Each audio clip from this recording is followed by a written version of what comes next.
Começa agora na Rádio Gazeta FM o programa Conte Sua História. A apresentação de Selminha.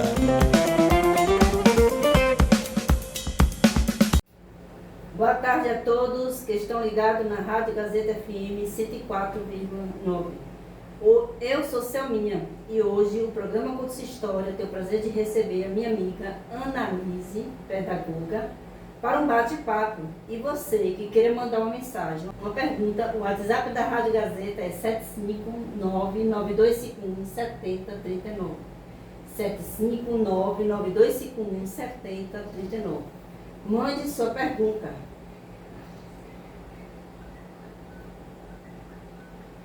Boa tarde, Annalise. Boa tarde, Selminha. Boa tarde, ouvintes. Boa tarde. Annalise, conte sua história. Muito feliz de estar aqui, gente, para dividir um pouco da minha história com vocês, com você. Nossa, eu sou Annalise Costa de Oliveira. Eu nasci aqui em Riachão de Jacuípe no ano de 1978, no mês de março, num domingo de Páscoa, disse minha mãe.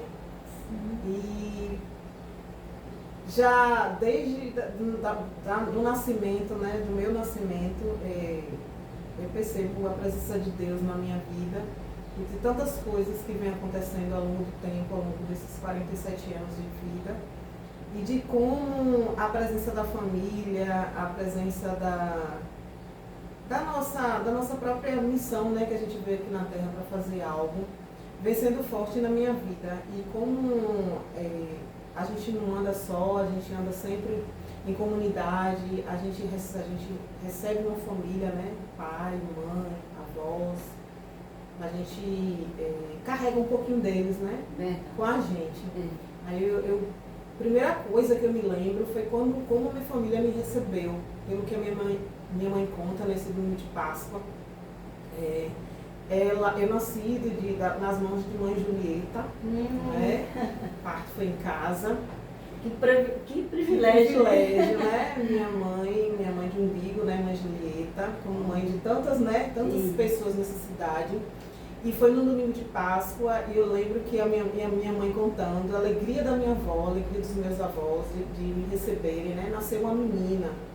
E como assim, foi muito bem tratada nos primeiros dias, muito amada. Aí eu lembro minha mãe contando, minha filha, você nasceu com a manchinha. E aí a minha mãe achava que era uma mancha, que era um ferrãozinho, que era alguma coisa. E todo dia ela esfregava, e via que não saía. Então ela dizia assim, olha, essa menina nasceu com a manchinha. É característica da nossa família, e ela nasceu. Fazia tempo que não nascia um bebê assim, ela nasceu com essa manchinha. E essa manchinha, até hoje eu me recordo, né? Essa manchinha fica um pouco abaixo assim, da minha nádega direita. E essa manchinha, eu tenho uma recordação da minha avó, quando a minha mãe conta que o bebezinha tinha essa manchinha, que não era tão coisa assim, era mais nas costas, era mais nas costas, e como eu fui crescendo, ela foi descendo. E hoje ela fica na coxa, e na parte abaixo das nádegas, assim, é uma coisa assim que eu lembro muito, muito mesmo dessa história, minha mãe contando, meu bebê, e essa manchinha sendo uma marca de felicidade, porque tinha características de pessoas com manchinha na família. Fazia tempo que não nascia uma pessoa com manchinha, e eu nasci com manchinha. Não só a manchinha nas nádegas, como também no braço, ao redor do braço.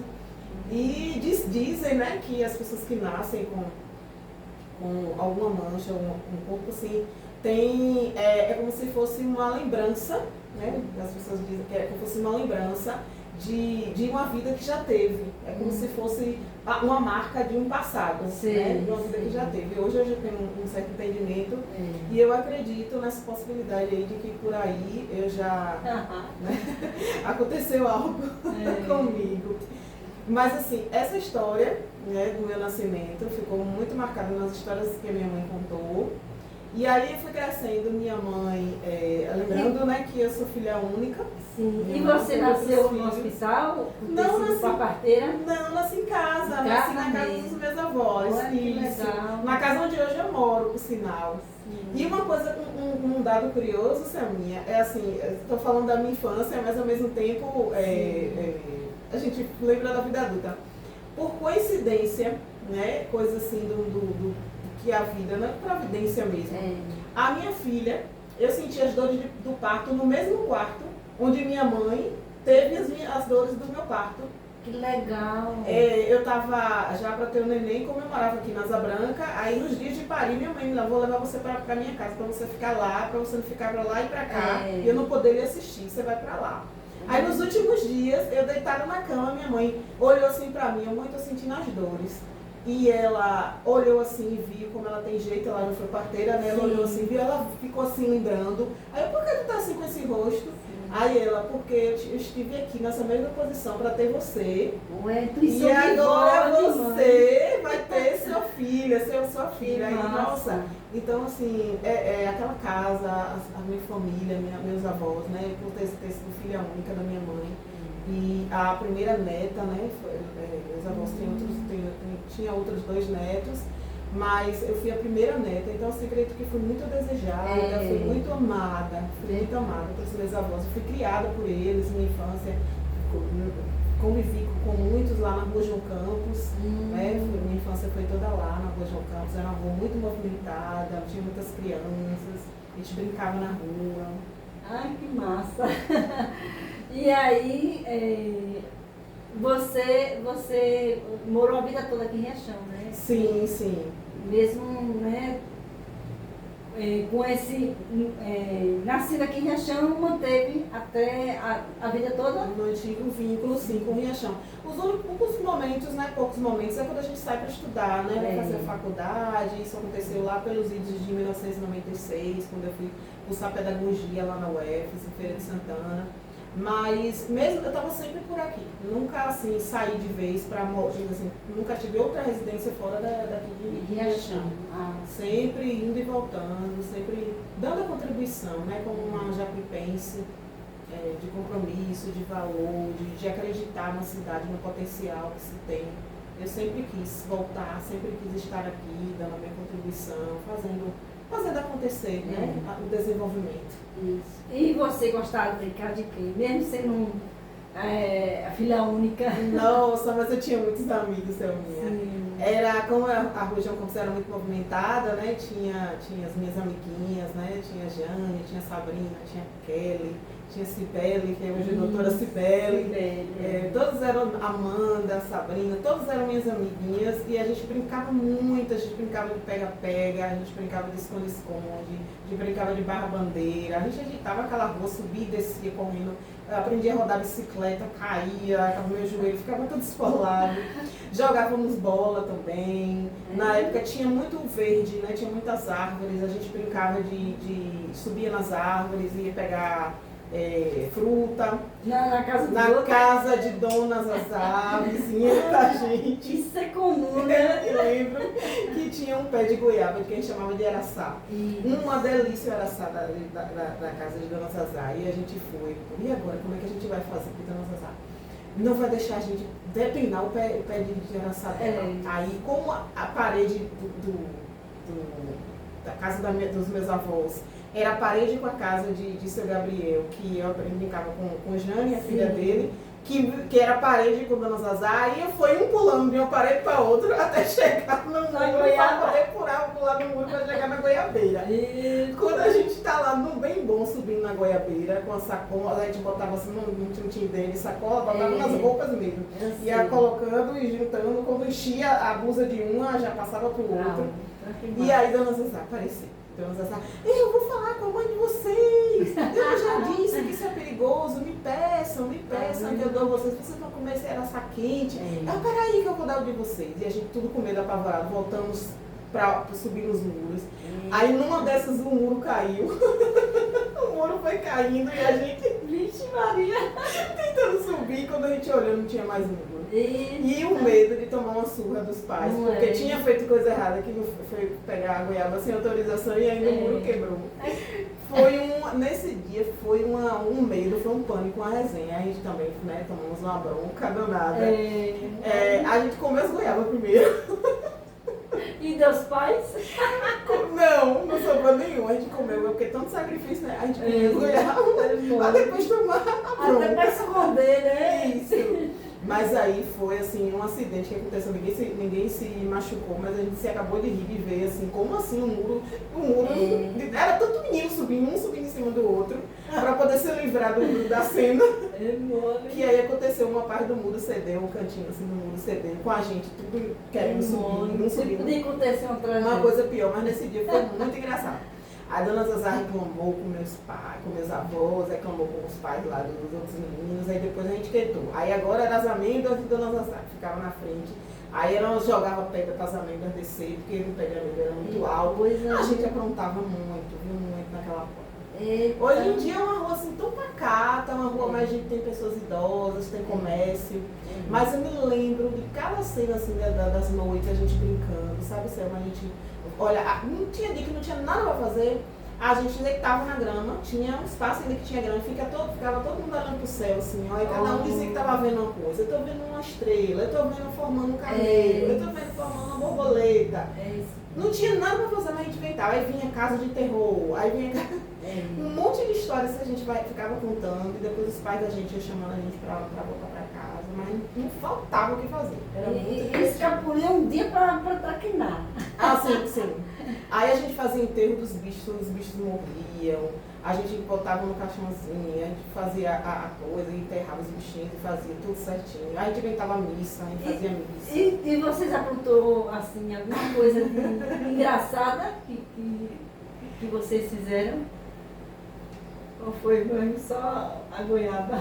A da goiaba foi histórica, até hoje as meninas ainda lembram da história da goiaba. Porque ninguém imaginava, previa que esse muro ia ceder. E a gente ia ficar desesperado, com medo de tomar surra, porque ele desobedeceu, foi fazer o que não devia no quintal dos outros e ainda deu prejuízo. Foi prejuízo aí. Foi uma partezinha do cantinho mesmo do muro que dividia entre uma casa e outra, que cedeu. E a gente no meio ali, todo mundo lá sujo e dando risada e todo mundo que... Não, mas primeiro o que a gente vai fazer? A gente vai consertar o muro? Não, a gente não tem como consertar o muro. E agora? Não, então bora sentar para comer a mulher. Já que a gente vai apanhar mesmo, então bora sentar para ser feliz. Não tinha jeito, né? Tinha mais jeito. E você lembra de alguma coisa assim com seus avós que você viveu? Ah, muitas coisas. Minha avó, meu avô, eu lembro muito mais porque eu convivi mais tempo com ele. Minha avó morreu, eu tinha 9 anos, para 9 anos, mas eu tenho poucas lembranças dela. Eu lembro assim, eu rodando assim, com um velotrozinho velho, assim, rodando dentro do quintal e ela me chamando, brincando comigo. Eu lembro ela penteando os meus cabelos.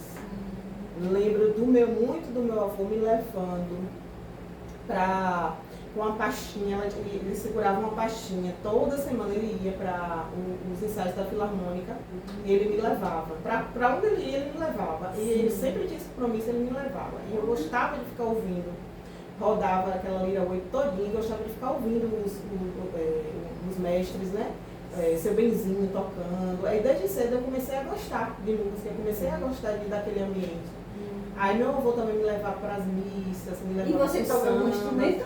Não aprendi nenhum instrumento, só mesmo de admiração. Só escutar e só admiração do repertório e tudo, mas não aprendi. Eu gostaria de ter aprendido, né? Mas não sei o que foi, não deu para seguir essa... Talvez faltou despertar de sua mãe, dos seus avós. Era só curiosidade mesmo. Mas as coisas passam despercebido mesmo, né? Sim. Mas assim, eu te digo como são as coisas.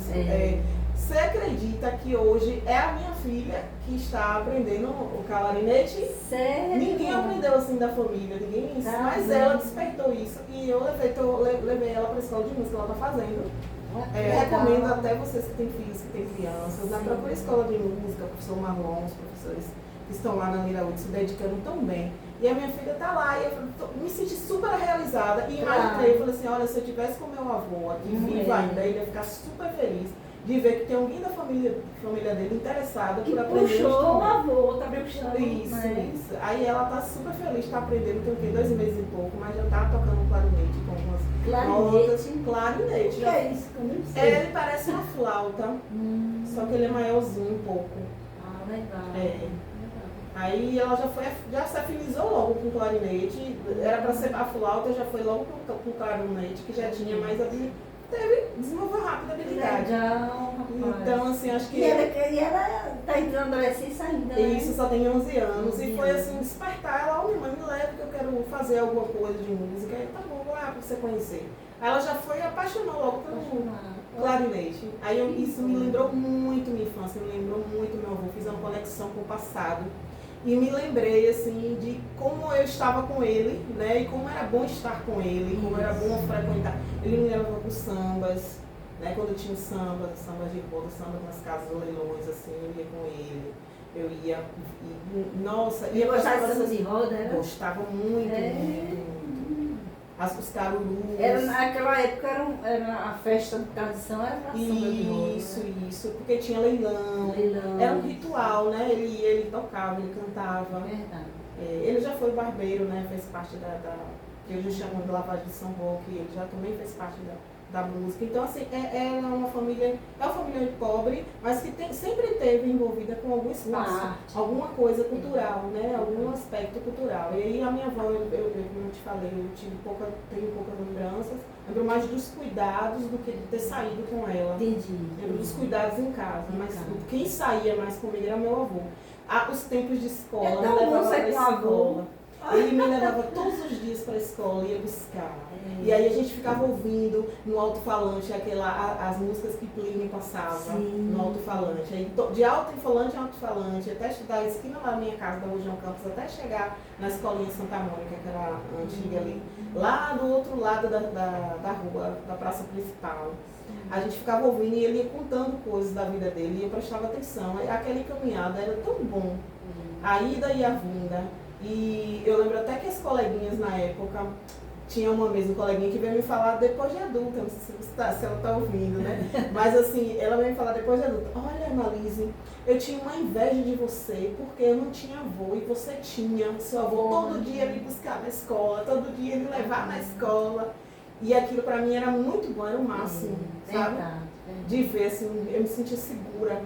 Como eu fui criada com meu pai, aí eu sentia muito essa ausência, né? Quando tinha dia dos pais na escola mesmo, dava aquela melancolia, a gente fazia aquelas coisinhas para presentear o pai. Aí quem era presenteado? O meu avô. O avô. Né? Meu avô sempre estava presente nas festas da escola, sempre estava ali.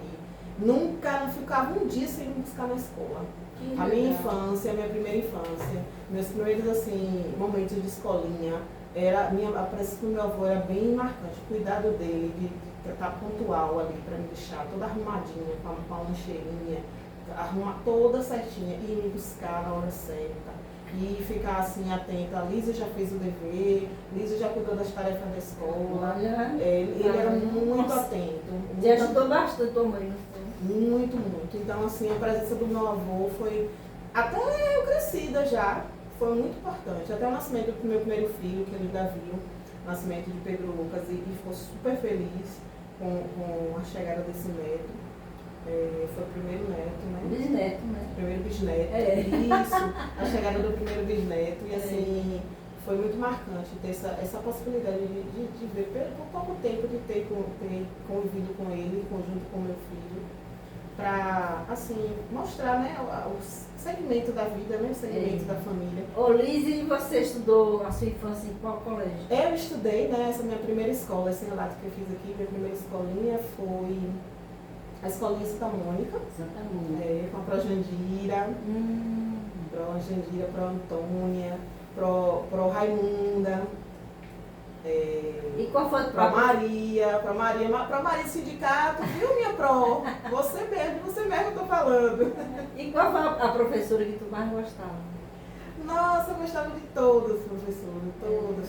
Lembro com muita saudade da Pro Maria do Sindicato. Tenho muita saudade dela. Até hoje. Maria do Sindicato foi a minha Pro, uma das primeiras provas que eu tive. Até hoje tenho muito carinho por ela, me bota no colo, outro dia ela me botou no colo. Que massa. Ah, ela me chama ainda de minha menina. Aí eu tenho muita saudade dela.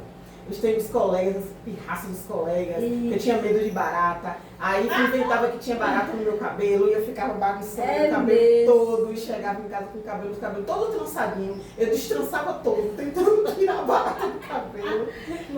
E não é que até hoje tem gente que coleguinha daquela época que ainda me chama de barata. Olha, baratinha! Aí eu não sei você até hoje, né? Me pensando, me chama de barata. É o dizer do bullying, né? Isso. O popular de hoje se chama bullying. Isso. Mas foi muito divertido, as festinhas na escola. Eu participava de todas as festas, Sim. Eu não perdia uma, festa do São João, festa da Páscoa, festa do Natal. Toda eu estava dentro de tudo, gostava de dançar. 7 de setembro, quando tinha aquelas festas bonitas das escolas, eu gostava de sair. Tudo de tudo eu participava de coisa de escola. A minha mãe costurava, ela costurava todas as minhas roupas. Que massa. E eu ia toda feliz enquanto que minha avó me levava. Aí minha avó fazia questão de sentar na fila da frente para me ver dançar, para me ver recitar as coisas. Eu gostei sempre de participar das coisas da escola, a atividade cultural da escola, assim. Eu gostava demais, eu tenho muitas recordações, assim, desses tempos. Da espera do coelhinho chegar, né? O coelhinho E o 7 de setembro, né? Que o mais marcava. Isso, 7 de setembro, as paradas. Os desfiles, as paradas que tinha. Eu tocava. Olha aí, ó. Você perguntou se eu tocava, me lembrei agora. Sim. Eu cheguei a tocar tambor. Eu tocava bem, viu? Na bandinha, na caixa de guerra, tambor, era o tambor mesmo. E aí eu tocava direitinho, cheguei até a ensinar alguns coleguinhas. Olha, esse tempo, me lembro desse tempo de lá pros idos de 8, e eu que participava, 9, 10 anos. Participar na parte da bateria não era todo mundo que não era todo mundo, tinha que ter ritmo. Tinha que saber tocar, né? Isso, e eu tocava bem o tambor, eu também lembrei disso. E aprendi assim de ouvido. Ninguém me ensinou não, eu aprendia e aí chegava lá, fazia o toque certinho que o mestre ensinava. E eu fazia, aí eu me lembro que eu aprendi, ainda passei para alguns coleguinhas também. Que bom. Você toca assim, você faz assim. E ainda saí por um tempão na banda lá da escola, todo ano, e gostava de colocar aquela boina, assim, uma boina branquinha, uma roupinha vermelha, azul, muito linda. Eu gostava demais de participar das danças. Me lembro das danças, a chegada da lambada. Nossa, você foi na lambada? Sim, os programas de tio Linho, nossa. Aí eu participava todos os domingos. É mesmo. Sempre que eu podia. Me lembro que eu ganhei até um concurso uma vez. E assim? Concurso de lambada. No programa do tio Linho? No programa do tio Linho, foi na época onde era a EUTERP. Sei. Tinha um programa, já aconteceu lá. Sim. E um dos programas eu fui chegando até a final, eu e um rapaz, eu não me lembro mais esse rapaz quem foi, só sei que a gente ganhou, nós fomos os premiados no concurso da lambada, com aquela música de, na época foi uma música de... Oh meu Deus, esqueci o nome dele agora, Sidney Magal. Sidney Magal. Foi a música de Sidney Magal. Uma música de novela na época. Foi uma música que... A Rainha da Sucata. Isso! Nessa época... gente, eu sou tão velha. Foi na época da Rainha da Sucata mesmo. Foi a minha época também, assim. Aí eu dancei, esse dia dancei tão bonito que eu fui, não conseguimos, eu e o rapazinho, que eu não me lembro mais quem foi, a gente conseguiu ganhar. Foi um casal. Foram os casais, Aí esse dia foi muito importante pra mim, eu tinha uns 10 para 11 anos. Aí a gente ganhou esse concurso e ganhou... A coisa era mais, como é que se diz? Não tinha pompa, não tinha essa coisa de ganhar hoje, Pix. O povo, né, sai nas redes sociais, nem tinha muitas essas coisas, mas a gente ganhava, porque acho que a gente ganhou foi uma caixa de bombom, foi uma coisinha assim muito simples, a gente comemorou por ali, distribuindo com os colegas, mas só da alegria de você ganhar um concurso, e você tá ali, vencer uma competição, mas foi muito, nesse dia foi muito E tua mãe fazia sempre tuas vontades, né? Fazia. Porque era filha única. Fazia, ela fazia muito gosto. E eu vivia ela muito quieta, eu também era uma menina muito quieta, muito caseira. Minha vida social era as questões da escola, né, que eu participava de tudo, das atividades da escola. A rua, brincava muito com os meus colegas e também a religião, né? Assim, eu sempre fui desde cedo muito ligada com as questões religiosas, participei desde novinha de grupo DDD Mirim, né? Sou desse tempo do DDD Mirim. O DDD. E fui até a juventude com o Shalom. É um grupo assim que os jovens fazem um encontro com Jesus, né? É. Assim, você se aprofunda Especial. bem, né? Muito, A sabe? religião. É especial demais, esse encontro com Jesus desde cedo. É. Uma coisa que eu sempre procuro passar para os meus filhos, que esse encontro precisa acontecer cada vez mais rápido na vida da gente, Com porque certeza. não faz sentido a gente viver sem um propósito espiritual, sem uma conexão com o espiritual, com o que é do alto, né, com as coisas do alto. É preciso, desde cedo, a gente fazer essa união, essa comunhão, né, com o bem, com Deus, com o infinito, com a luz, né, que tem dentro da gente, o bem que tem dentro da gente. A gente precisa fazer essa parceria, né, com Jesus. Ô Isso é Liz, importante, e você, quando chegou a sua juventude, você engravidou com quantos anos? Até que não foi tão, assim, foi com 21 anos. Ah, idade boa, né? Foi. É a idade que os médicos mais recomendam, né? Isso. O horário é um... Eu passei minha infância muito tranquila, não foi de muita traquinagem não, assim, foram poucas, as traquinagens foram poucas, porque eu fui criada muito presa também, né? Eu era muito, o pessoal era muitos olhos assim, até nisso, assim, atrapalhou um pouquinho, de certa forma, a minha socialização, porque eu poderia ter vivido um monte de coisa assim que outras pessoas viviam e viveram, que tiveram uma juventude assim mais cheia de aventuras. Sim. E eu era muito reservada, eu era muito assim. Mas foi na fase da sua adolescência que Que você se reservou tá mais?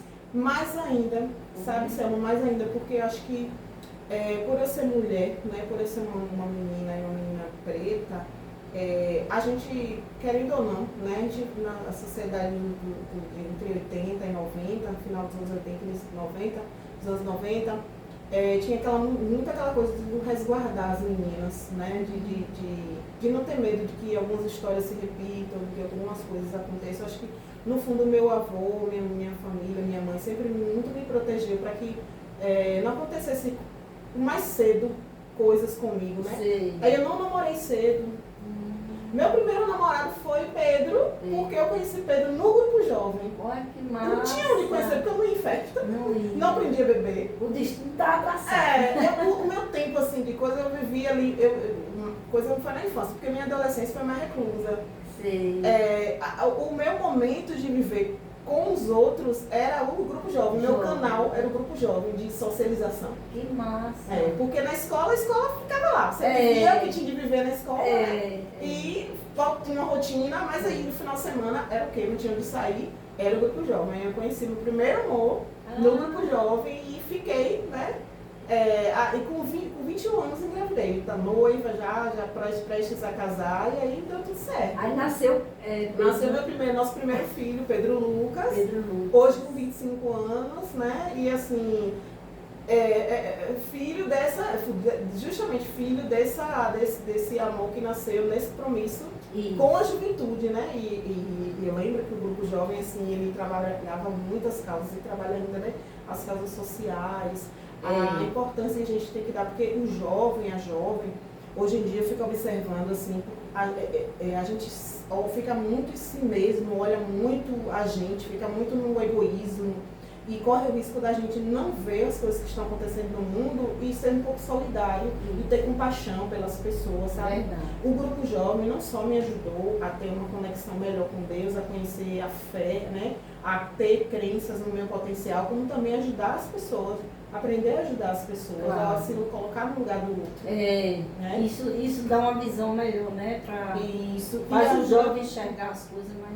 E ainda a gente tem um pouquinho, sabe, de uma coisa que eu hoje vejo com muito, e olho com muito carinho. E vejo assim que você falou, né, você comentando comigo sobre a questão de ser única, né, aqui nos bastidores, e eu também sempre busquei um pouco disso, de um pouco assim, me diferenciar, ser única em alguma coisa. E uma coisa que eu nunca abri mão, sabe, Selma, e vocês que estão me ouvindo também, foi da minha autenticidade, sabe, de eu ser eu, de eu ter uma marca registrada só minha, de ter as minhas opiniões. Isso eu nunca abri mão, mesmo que às vezes a opinião não estivesse totalmente correta, mas assim, eu me corrigi depois. Via que não é bem assim como eu estou pensando, mas eu sempre mantinha a minha postura, a minha opinião, até que eu visse o contrário. Se não, ficava aquela ali. Eu nunca fui influenciada. Coisa que os meus pais, minha mãe, sempre teve medo. Que eu era bestinha, que eu era inocente, que qualquer coisa ruim ia acontecer comigo. Sim. E aí eu fui privada de muitas coisas na adolescência, na juventude, por conta disso, desse medo, acho que da família, de eu me desvirtuar, acontecer alguma coisa. O medo atrapalha muita coisa. E eu fui criada com esse medo. Só que dentro de mim eu sempre tive a certeza de que eu tinha minhas Que dores. era você. Que eu tinha as minhas dores, que eles não tivessem medo. Aí até um certo assim, meio que uma certa assim, mágoa de eles não terem deixado eu viver. Mas é pra que eu não quebrasse a cara. Também. Né? Eu foi entendo. Bem. Eu não pensando no bem, né? Isso. Muitas etapas que eu não vivi, que poderia ter vivido. Isso. Por exemplo, ter tido um único namorado. As minhas colegas ficavam assim, você tem assunto pra contar? Não, quando a gente contava as coisinhas, né? Aquelas coisinhas de menina. Aí eu ficava quieta assim, ouvindo. Eu não podia nem inventar, porque nem isso eu conseguia. Falei, não vou inventar mentira. Eu vou ter que contar coisa que é verdade. Eu não tinha nada pra contar, Senhor. Porque não estava vivendo. Não vivia. Aí, até que eu conheci, né? Com meus 16 anos, eu conheci meu primeiro amor, foi Pedro. Aí foi meu primeiro beijo, meu primeiro amor. E aí foi meu marido, né? Durante muitos anos. Né? Foi um relacionamento que deu muito certo, né? Fechamos o ciclo, né? Somos amigos hoje, temos 2 filhos e como é que se diz? E a vida continua. Construiu muito, me ajudou muito, né? A mulher que eu sou hoje, eu devo muito ao que a vida que eu vivi, né? O conjunto que eu vivi, as experiências que eu passei, a tudo que eu compartilhei, né? Nesse casamento os perrengues que a gente passou, né? Também as, como é que se diz? Superações que tiveram, né? Foi muito bonito, foi tudo assim, foi como deveria acontecer. E hoje está cada um, né, seguindo sua vida, mas com muito respeito, né? E criando, né, os meninos, dando assistência, né? Como se deve. Mas o casal não pode separar. Separar assim os filhos porque não deu certo um lado, não quer dizer que não é ter uma convivência com os filhos, uma ligação entre ainda, né? O pai e a mãe tem que ter a ligação com e eu acho isso muito importante, Selma, porque como eu falei, né, por ser filha única e filha, assim, eu não ter sido criada com meu pai tem outra família, né, tem outros filhos que, graças a Deus, a vida separa, mas a vida também junta, né? Claro. Aí, assim, meu pai casou com outra pessoa, eu tenho outros meio-irmãos, né? Não tive a convivência, eu tenho ainda essa coisa de ter sido única e continuar única, mas assim, eu os respeito muito, né? São pessoas que hoje eu compreendo que são meu sangue também. Isso. E graças a Deus a família como é que se diz? A vida uniu a gente, né? Por caminhos, né? Que só Deus sabe explicar. Claro. Mas assim, o percurso da minha vida, né? É um percurso muito assim, solitário, minha mãe, né? Minha mãe, hoje eu e os meus filhos. E eu tenho muito orgulho disso, muito orgulho dessa vida, muito orgulho, assim, muitas batalhas como mulher negra, né, que eu tenho vivenciado, experienciado. Eu estou num momento especial da minha vida, né, cheia de desafios, como sempre busquei. Nunca gostei de me incomodar, né? Aquela menina que subiu no pé da goiabeira, que depois subiu no muro, que o muro caiu, não desistiu. Não desistiu da travessura, não desistiu da vida e segue aí. Vivendo. Então, você ouvinte que queira mandar uma mensagem, um áudio para a Annalise, né, pedagoga, o WhatsApp da Rádio Gazeta é 759-9251-7039. 759-9251-7039.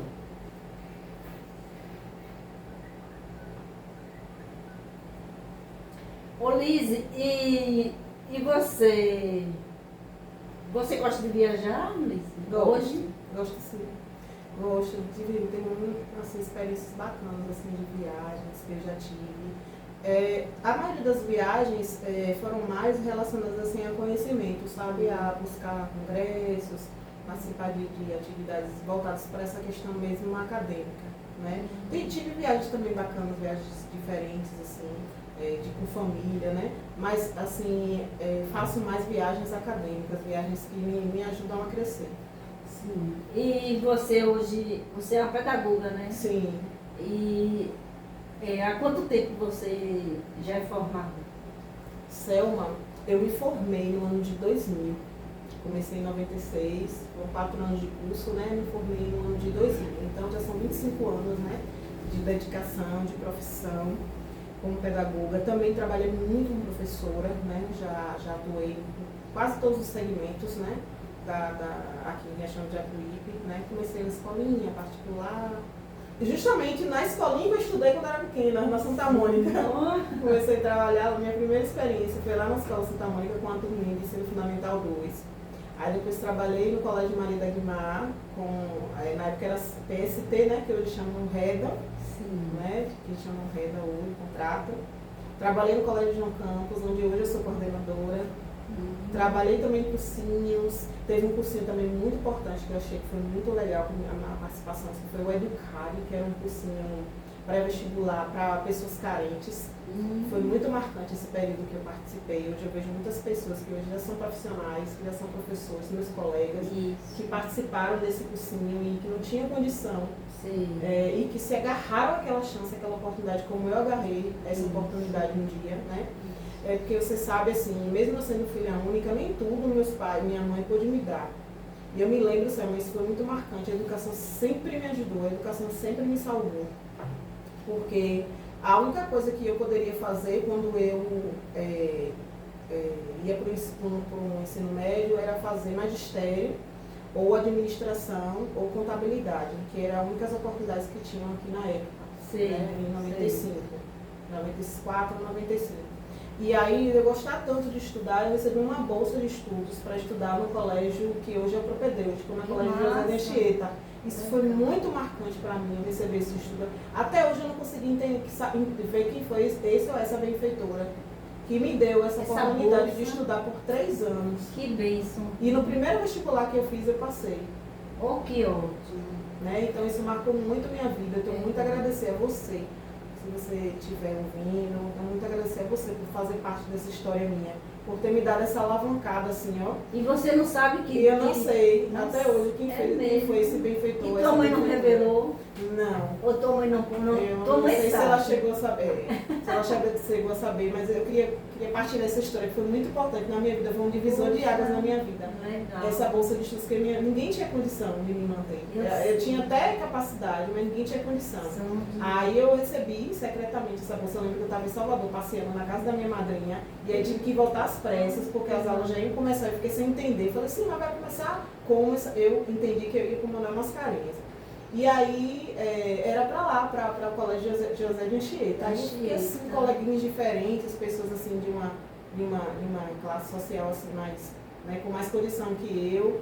E aí eu fui levando, fui e você me deu desafiando, fui me desafiando e fui passando o tempo, concluí meu 3º ano, fiquei apreensiva, e agora que eu não vou conseguir fazer o vestibular, que eu não tenho dinheiro para fazer o vestibular, para pagar, né? Tinha que pagar a inscrição do vestibular na época. Você alcançou o Enem? Não tinha Enem, eu nem sonhava com essas coisas, e era aquele tempo da estrada ruim, tudo difícil, estrada emburacada, e agora, como é que faz para fazer? Era 2 horas de viagem. Isso, Selma, esse período, e aí eu consegui o dinheiro para a inscrição, consegui passar no primeiro vestibular, aí fui cursar, e aí minha mãe, e agora como é que faz para cursar? Como é que eu vou manter essa menina? Eu não tenho condição, não conheço bem as pessoas. E aí eu fui ficando na casa de um conhecido um mês, depois outro mês, até que eu fui me inteirando nas coisas e entendi que tinha uma residência lá em Feira que acolhia as pessoas. Aí fui buscar como é que fazia, como é que entrava, fiz entrevista, o pessoal veio aqui na minha casa conhecer minha realidade. E eu consegui passar nessa vaga da residência e fiquei o resto do tempo. Deus mostra lá, morando na UFES, fazendo estágio, né? Aprendi a lidar com as questões de informática, trabalhei num laboratório de informática na época. E foi muita luta, aí voltava, né? E voltava, mas naquela certeza de que eu ia conseguir, que eu ia vencer através dos estudos. Quando você falou de viagem, Selma, eu me lembrei de uma viagem, isso já foi já no final do curso, né, que a gente foi fazer. Eu já estava grávida no final do curso, olha o desafio. No final do curso, como é que eu ia conseguir concluir meu curso com a minha turma? Mas eu me determinei que eu ia conseguir formar com a minha turminha, em 2000. E aí teve uma viagem para o Pelourinho, e eu com o peito cheio de leite, eu já tinha parido. Eu com o peito cheio de leite, eu falei, meu Deus, como é que eu vou... Não, antes disso, Selminha, você acredita as coisas como são na vida da gente. Você acredita que eu tive o neném no mês de junho, no dia 11 de junho de 2000, eu tive o neném. 2 dias depois a universidade entrou em greve. Olha! Entrei em greve, nunca tinha acontecido, fazendo tempo que não acontecia greve na UFES. E aconteceu, essa greve durou 3 meses. Olha! E eu fiquei 3 meses parei, falei, oh meu Deus, obrigada, vai dar tudo certo, eu vou conseguir formar. Porque ninguém acreditava que eu ia conseguir formar com minha turma, porque veio essa gravidez e eu tinha que dar conta das coisas, tinha que dar conta do estágio. E aí quando eu retornei, aí eu tinha que ir para fazer uma viagem. Essa viagem foi para Salvador, para Pelourinho, e aí não podia levar a criança. É isso. E eu com o peito cheio de leite, e botava a fralda e tirava, e engolia as fraldas, enchia. Meu Deus do céu, será que eu vou suportar? E com medo de comer, porque quanto mais a gente comia, mais saía o leite. Meu Deus, aí ficou todo mundo lá me tratando super bem, as minhas colegas, e segura a Liz, e pega a Liz, e sobe e desce com Liz de ônibus, e o tempo passando. E a gente falou assim, como são os sacrifícios da vida, a gente precisa entender quais são os momentos, a gente precisa ter coragem na vida, né? Naquele dia eu tive coragem, né? Ver aí... A gente parou num posto, eu lembro que a gente parou num posto de médico, aí eu tava já com febre, porque era muito leite, né? E eu tinha deixado leite pra minha mãe dar meu filho, né, para ela tomar conta e dar ele, a gente tinha deixado tudo certinho na coisinha, o leite, né, para ele tomar do meu leite. E aí ele com 3 meses não podia levar, e eu lá sentindo falta dele, aí via o povo lá, a mulher chegou com uma bombinha, aí pegou o leite, pá, jogou dentro da pia. Gente, quando eu vi meu leite desperdiçado, eu falei assim, moça, aí não tenho AIDS. Eu não tenho doença nenhuma. Eu não posso amamentar uma criança, alguma coisa, não. Eu amamento com todo amor do mundo. Me arranja uma criança aqui. Não, senhora, a gente não faz isso, não faz esse procedimento. Aí eu enxuguei minha lágrima e falei assim, é verdade, pode tirar. E foi tirando o leite, foi esvaziando. Se eu não tirar, a senhora vai pegar esse leite aqui, a senhora vai dar um negócio, vai ser pior para a senhora.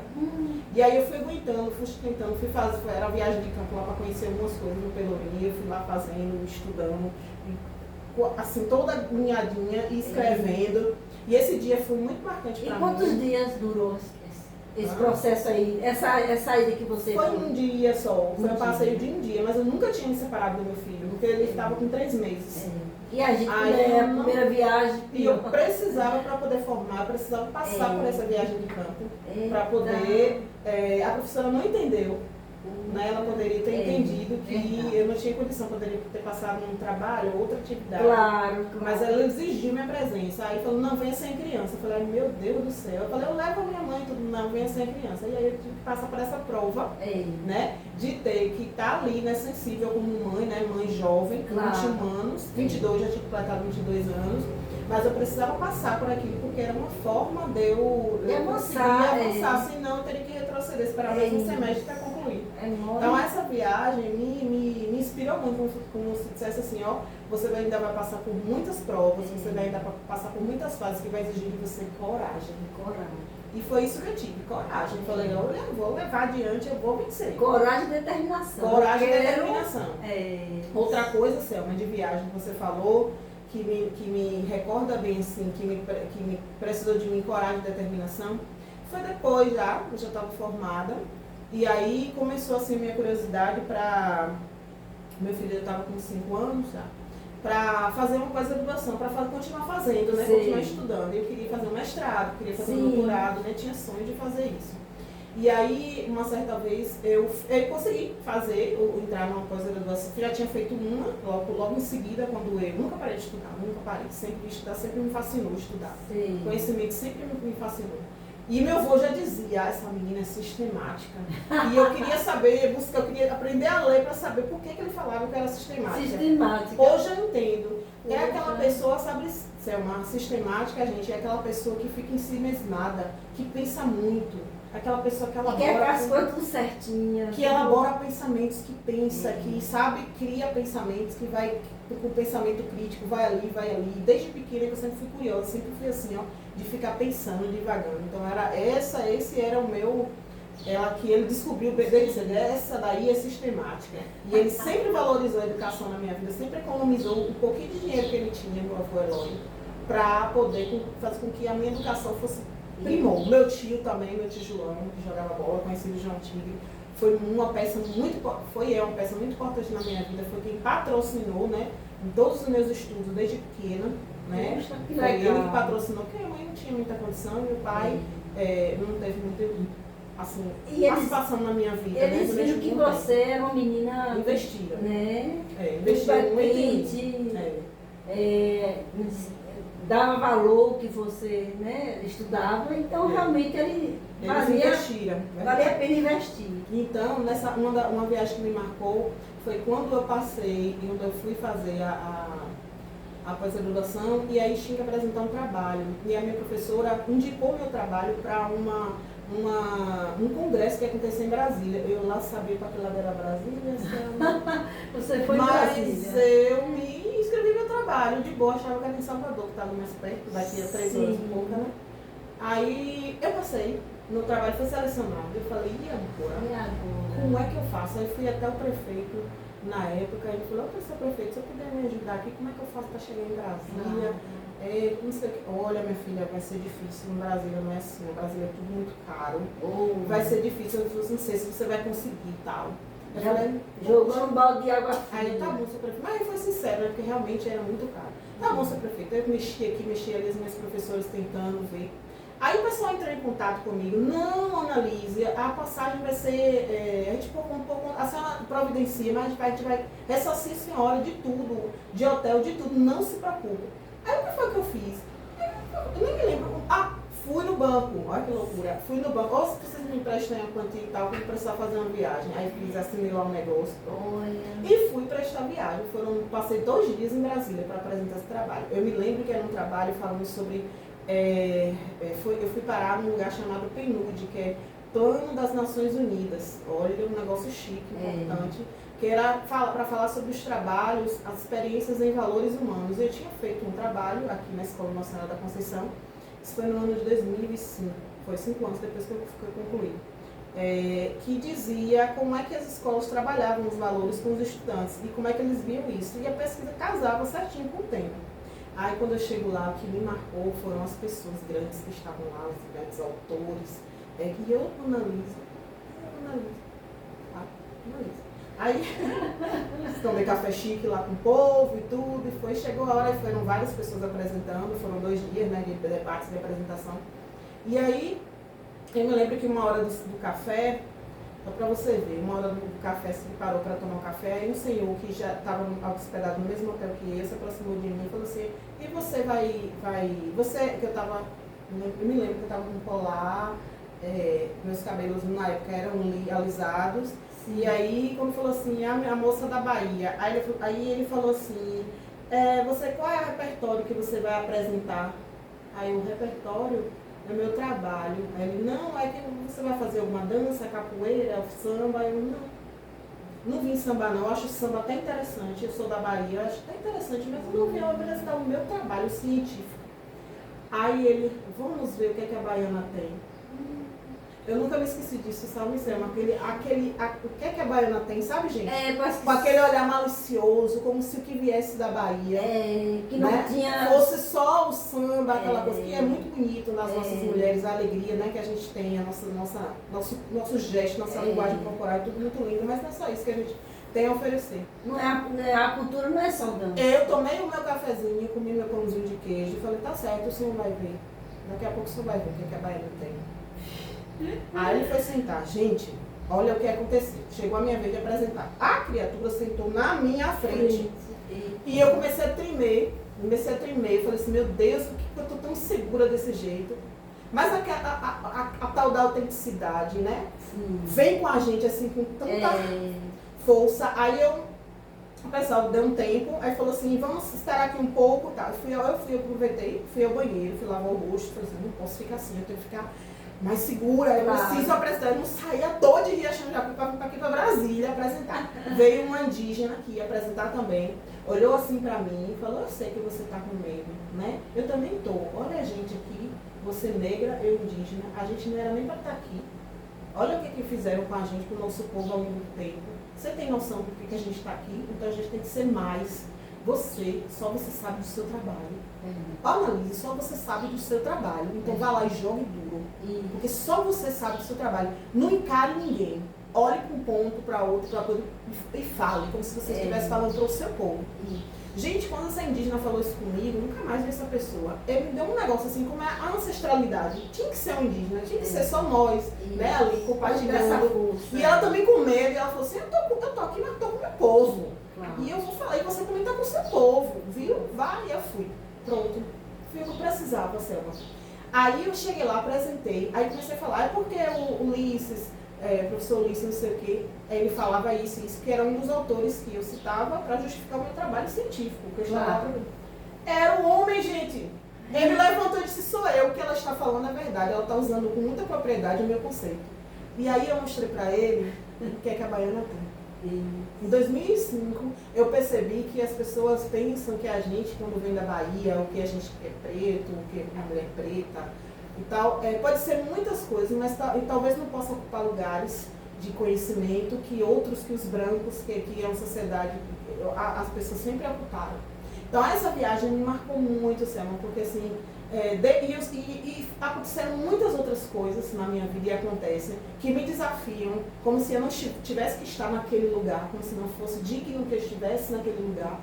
E eu me lembro dessa história de Brasília, dessa viagem de Brasília, dessa piadinha, o que é que a baiana tem, a resposta que eu dei, né? Claro. Porque foi muito incrível, coincidente demais, eu usar um autor e ele estava lá. Ele me deu o livro dele de presente, depois ele se desculpou, autografou o livro, me deu o livro dele de presente, me convidou para conhecer a universidade, se ofereceu para me orientar no mestrado, quer dizer, abriu outras portas, porque ele viu em uma baiana, naquela época, que eu não estava ali para brincar, e que eu não estava ali para sambar, para dançar, para isso, para aquilo, não. Eu estava lá para mostrar outra coisa. E como minha vida, desde sempre, foi muita seriedade, muita coisa, a força da educação me caminhou, me impulsionou para onde eu estou aqui hoje, Deus nunca me deixou só, eu nunca fiquei, nada meu ficou sem resposta. Claro. E todos os processos de desconfiança, de humilhação, de qualquer outra coisa, sempre foram superados, porque eu sempre tive firmeza no lugar onde eu estou. Sabe, Selma? Sabe, gente? A gente precisa ter firmeza de quem a gente é. De onde a gente está e quem a gente está defendendo. Quem nós somos. Né? Quem nós somos. Eu não vi mais esse professor, mas eu agradeço muito a ele, porque dessa viagem aí eu aprendi. Eu aprendi muita coisa, eu aprendi uma força dentro de mim, sabe, gente? Que não adianta a gente baixar a cabeça quando a gente é humilhado, quando a gente é desafiado, porque isso vai acontecer sempre e a gente tem que ir na linha de frente e combater. Agora, um combate que você precisa ter conhecimento, você precisa saber o que você está fazendo. Claro. Né? E eu sempre tive essa certeza de que eu sabia o que eu estava fazendo, porque eu sempre busquei estar nos lugares por competência. Sempre estudei muito, sempre ralei muito, sempre fui muito certinha na vida, nas coisas, abri mão de muitas coisas na minha vida justamente para ter isso que eu tenho hoje, né? Podia ter mais divertimento, podia ter, sei lá, outras coisas, mas assim, é o que me dá prazer, né? É o que eu faço, é o que eu gosto, é o mundo que me inspira, que me encanta, que me faz mudar o mundo, ver o mundo de forma diferente, tentar buscar diferença, de tentar buscar uma mudança. Mas foram muitos professores Ulisses que eu vi depois que aconteceu, mas agradeço aquele primeiro que me fez levantar a cabeça. Agradeço aquele indígena que me fez dizer assim, você não está só não, e você sabe do seu trabalho. Se alguém aqui já passou por isso, ou vai passar, alguém que vai fazer TCC, alguém que vai apresentar algum trabalho, lembra disso aí, viu? Vai sempre aparecer alguém que vai querer desduvidar, que vai querer sentar na frente ali para querer desestabilizar, mas não vá nessa não. Vá adiante que você sabe, só você sabe do seu trabalho, só você sabe da sua capacidade. E você não está só, ninguém anda só nesse mundo. A gente está sempre junto com uma infinidade de pessoas que vieram antes da gente, que fizeram de tudo. Sabe, eu entendi, hoje eu estou no estado da vida, sabe, Selma, que eu entendi muita coisa, assim. A gente são muitas gerações, Selma, muita geração de mulheres negras que queriam estar na oportunidade que eu tenho hoje.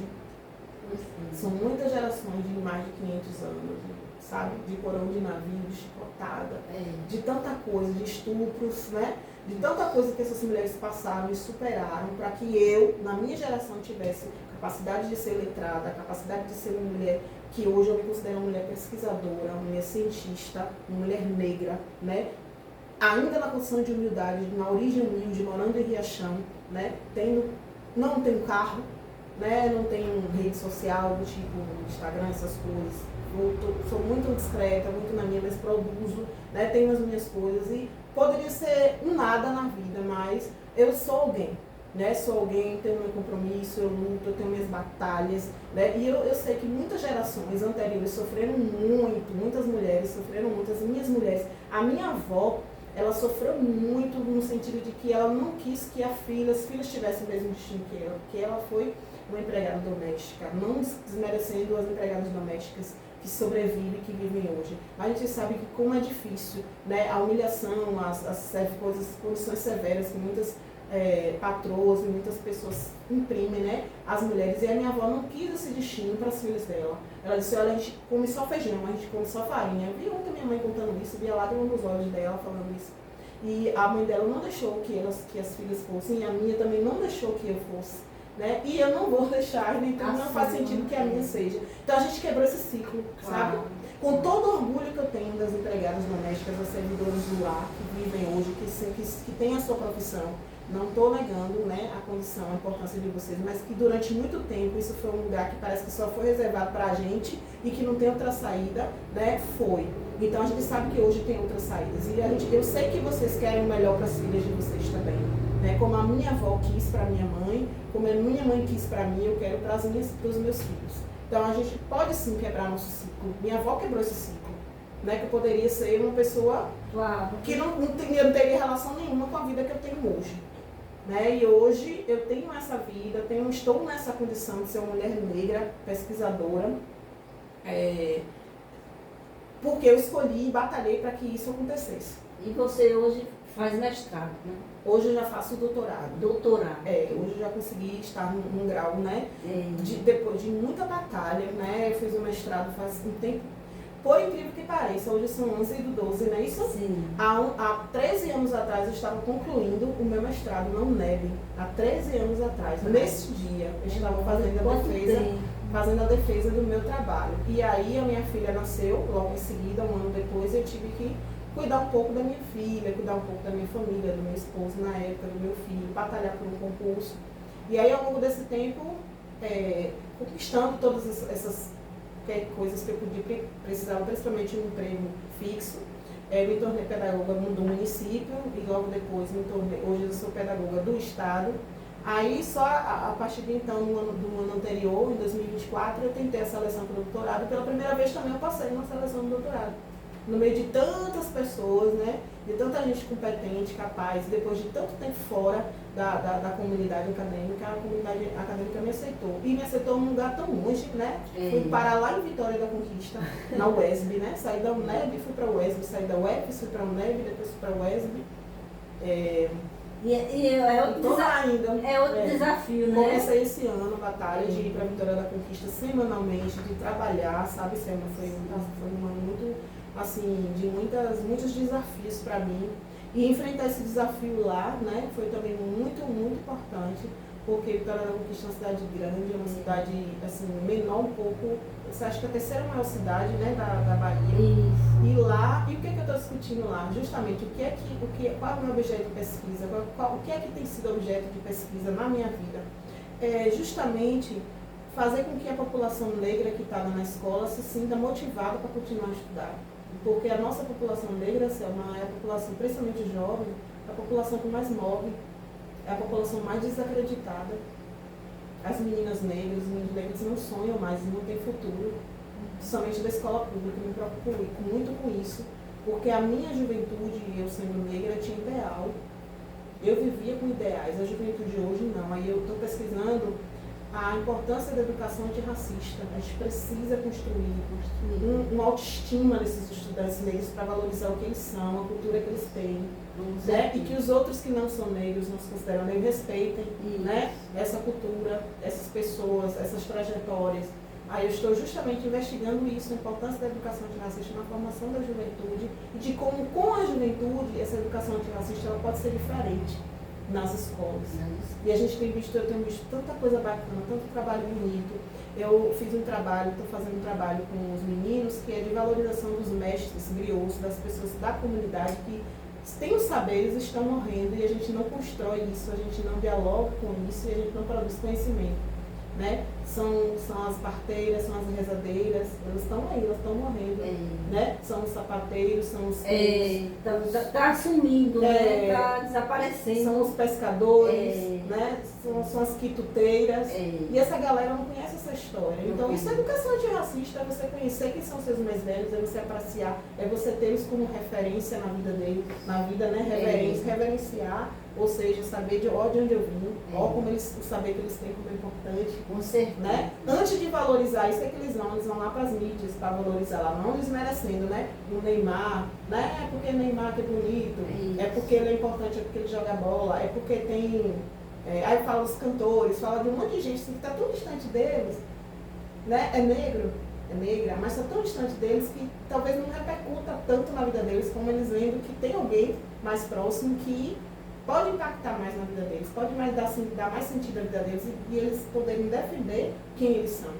Não tem coisa melhor do que a gente conhecer um pouco da nossa cultura para saber de onde a gente vem e que a gente quer ser. Isso mesmo. Né? E isso foi muito importante para mim, ter essa abertura. E hoje é o que eu pesquiso. E isso tem dado muito certo.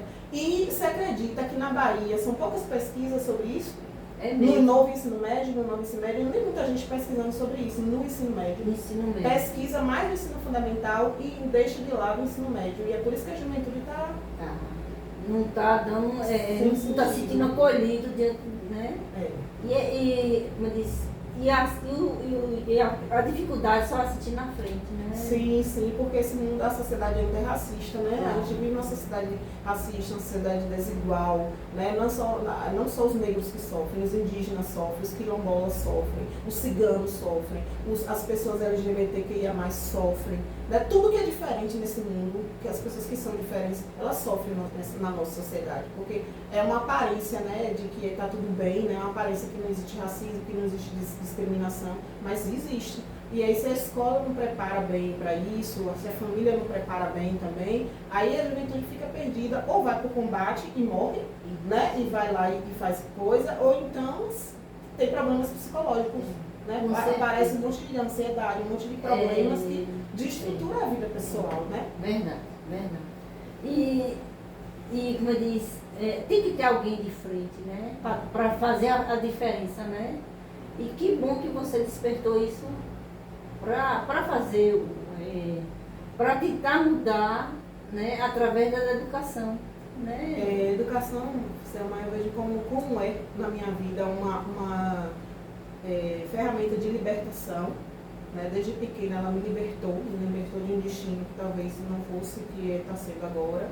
Quebrou um ciclo na minha vida e abriu portas para mim. Então hoje eu vejo a educação como é uma alavanca na minha vida. E que se foi e é na minha vida, me libertou, liberta um monte de gente. Então a minha missão, acredito que seja na função que eu estou, como pedagoga, na elaboração, na construção de projetos, na execução desses projetos com os meninos, com as meninas, com os professores. É uma forma que eu tenho de dar a minha colaboração, né, para que esse mundo seja melhor, esse mundo seja mais antirracista, para que as mulheres se assumam no lugar de mulheres, né, principalmente no mundo como hoje que a gente está vendo aí, a estatística dos feminicídios crescendo. Então a gente precisa garantir que o nosso espaço enquanto mulher, né, seja valorizado. Então eu como mulher, eu me sinto muito na obrigação de estar acolhendo essas meninas, essas jovens meninas que estão aí, para que elas possam se dar o valor, para que elas possam, através do conhecimento, serem mais altivas, pensarem mais no futuro delas, na carreira delas. Verdade. Né? Isso é muito importante. Os meninos também, né? Mas mais as meninas, porque são talvez as mais vulneráveis, né? Que a gente percebe aí, são as que precisam muito de ajuda. Eu me lembro, Selma, nesse período, o que me interessou trabalhar com esse tema foi quando eu estava na escola, numa das escolas, aí eu já tinha tido minha filha, aí eu parei de alisar os cabelos, isso foi muito importante na minha vida. Não que quem alise não deixe de ser negro, tudo bem, você pode ter o cabelo que você quiser, da cor que você quiser e do estilo que você quiser. Mas assim, é muito significativo quando a gente assume, né, os nossos cachos ou não cachos, ou assume o nosso original, o nosso cabelo, porque assim, a gente aprende que o cabelo é um ato de resistência, né? Isso aqui aparece e já me mostra a moldura, é a minha moldura, me mostra já quem eu sou. E eu lembro que as pessoas os pais do determinado colégio que eu trabalhei, eles não aceitavam a minha condição porque eu era invisível. Eles passavam, queriam falar com a coordenadora, passavam por mim. É mesmo? Aí, até que como criança sincera, teve uma criança que falou assim, eu vou comprar pra você. Eu falei, tu vai comprar o quê pra mim? Tu vai me dar um presente? Aí ele, vou sim, vou falar com minha mãe pra dar um pente à senhora, pra pentear seu cabelo. A criança tinha uns 6 ou 7 anos. Aí eu falei, olha, isso é preconceito. Aí joguei isso na roda da escola, ficou todo mundo em silêncio. Falei, poxa, como isso é difícil de trabalhar. Vou começar a trabalhar com isso. Aí isso virou um projeto na escola, projeto antirracista, a gente foi trabalhando ao longo do ano. E no final, qual foi a minha surpresa? Que todo mundo aprendeu que não é cabelo duro, não é? Que não é cabelo tom, que não é cabelo de bombril, que não é aquelas coisas todas que a gente aprende. É cabelo com a resistência. Aqui é um cabelo crespo, é um cabelo resistente. É um cabelo que tem uma emoliência, que tem um ondulado diferente. É resistente, não é duro, porque não existe cabelo duro. E todo cabelo tem a mesma estrutura. A diferença é que um ondulado... Só muda a característica. A característica, exatamente. E aí, o que eu achei interessante desse menino foi a mudança de como saiu do cabelo duro, que eu vou dar um pente de presente, para ó o cabelinho macio, ó o cabelinho cheiroso, ó o cabelinho da Pro, como é, ó. Pro, eu vou deixar o meu cabelo assim também. Falei, o que é a consciência? Não é? Quando você dá a oportunidade do outro a ter mais consciência, né, o outro se liberta também. Aí, a partir desse dia, olha, para todo caminhar que eu for, para escolas, para onde eu for, hoje eu não estou mais nessa escola que aconteceu esse episódio, mas eu passei por lá, deixei minha semente. Para onde eu fui e vou, levo essa batalha. Né? É como assim, você não deixou passar despercebido, você tentou explicar a ele através do diálogo. Né? Isso. Então, você mudou a mente dele, a versão diferente, né? Diferente. Ele já sentia, Pro, não é cabelo duro não, que cabelo macio. Igual o meu, né? Eu falei, tá vendo como a gente é parecido? Não é? Aí pronto, hoje com certeza já é um meninão, já é um homem que já mudou sua ideia, mudou sua concepção de vida. Então você pode mudar aquele menino, aquelas crianças naquela época, com esse exemplo, com essas histórias, mostrando as histórias de reis e rainhas africanos, da beleza africana, da beleza afro-brasileira, né, indígena. Eles passaram a conhecer um outro mundo, que não um mundo, né, triste do passado de escravidão. É outra história. Então é essa história que a gente precisa contar, né? É essa história, a história desse povo. O que é que os jovens precisam conhecer hoje? Eles precisam conhecer quem são essas pessoas que estão, né, hoje, que carregam histórias, carregam memórias e que com elas se vão se a gente não vai buscá-las. Com certeza. Né? Elas estão indo, muitos velhinhos, muitas velhinhas estão indo com tanto conhecimento, com tanta coisa. Aí a missão deles é gravar. Aí eles gravam tudo, eles estão lá. Eu falei, guarda esse material, porque daqui a algum tempo, talvez essa pessoa nem esteja mais viva, você vai ter um registro físico, vai ter um registro da fala dessa pessoa, e isso é documento, isso vai de geração para geração. Eles estão encantados com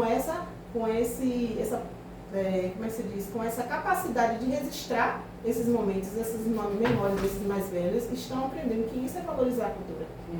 Isso mesmo. E aí eu estou estimulando cada vez mais a eles estarem buscando parcerias, buscando formas de estar divulgando esse saber, para não ficar só entre eles, né? E isso aí, isso é que é batalha, é isso que a gente faz tentar mudar. É isso que é tentar mudar a educação no nosso local e impactar na sociedade também, que a gente vive. É uma batalha, é uma luta, sabe, gente? Mas a gente tem que sair do lugar do papel e ir para ação. Esse é o meu lugar, esse é meu movimento. Eu sou uma mulher em movimento. Eu sou uma mulher o tempo todo em movimento. Sou uma mulher negra em movimento, tenho muito orgulho disso e acredito que toda mulher negra, quando ela toca em algum lugar, ela impacta em tudo que está à volta dela.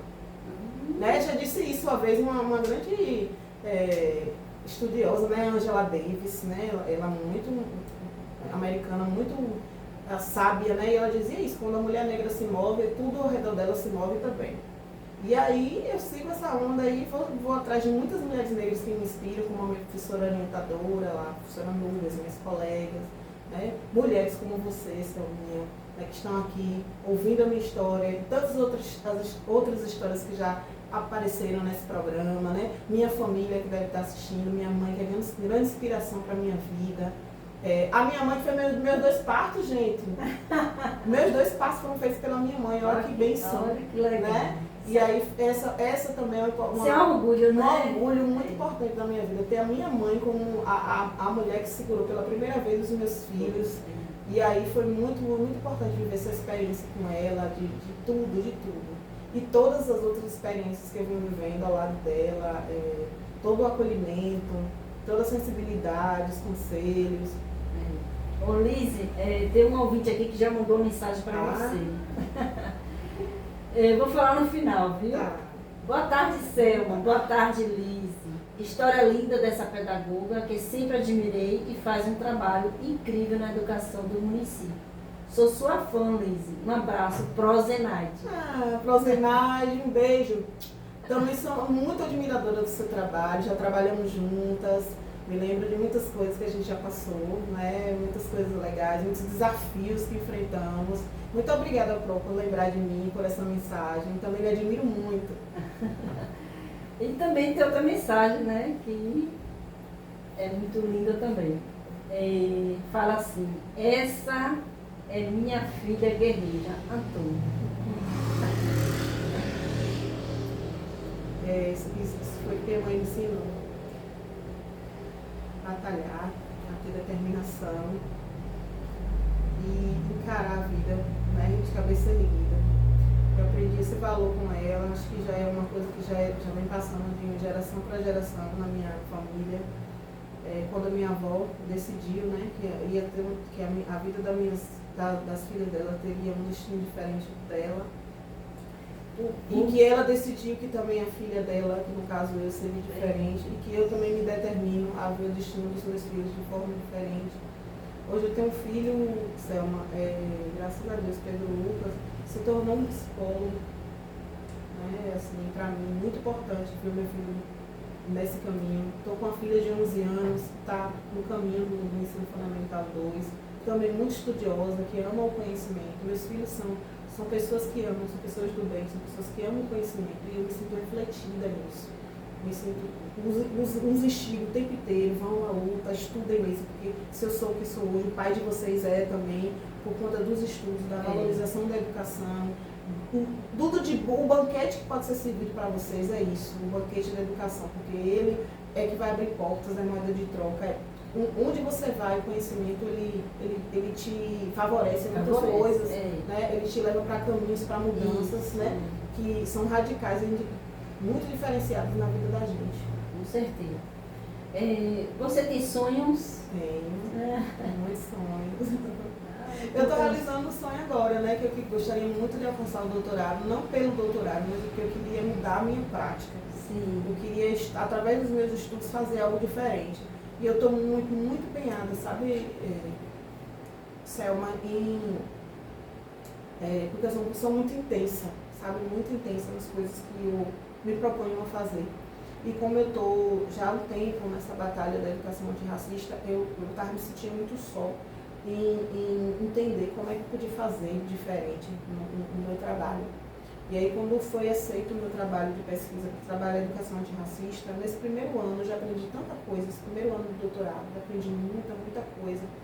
E assim, eu percebo que eu estou no caminho certo, percebo que eu não estou sozinha, percebo que tem pessoas que me apoiam, né? Estudiosos, colegas, cada trabalho que eu apresento, cada congresso que eu vou representando a escola, representando a universidade, me representando também nos lugares. O ano passado mesmo eu fui a Belém e foi muito importante conhecer. No estado de Belém? No estado, fui. Foi fazer o que lá? Eu fui apresentar um trabalho e levei meu filho junto comigo. Foi muito importante a gente estar lá representando o Riachão, representando as universidades, ele pela UFES, eu por mim mesma, né, pelo colégio.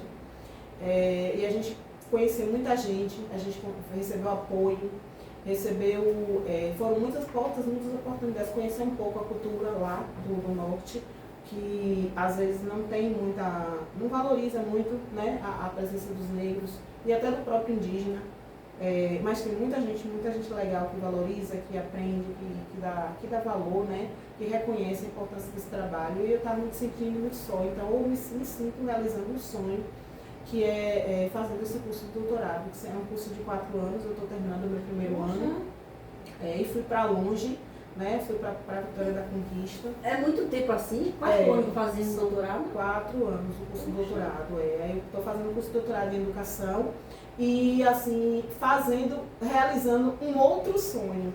Né? Porque sempre eu fiz as minhas coisas estudando e trabalhando. Sim. E isso cansa muito, né? Verdade. Isso é para poucos, é para guerreiros mesmo.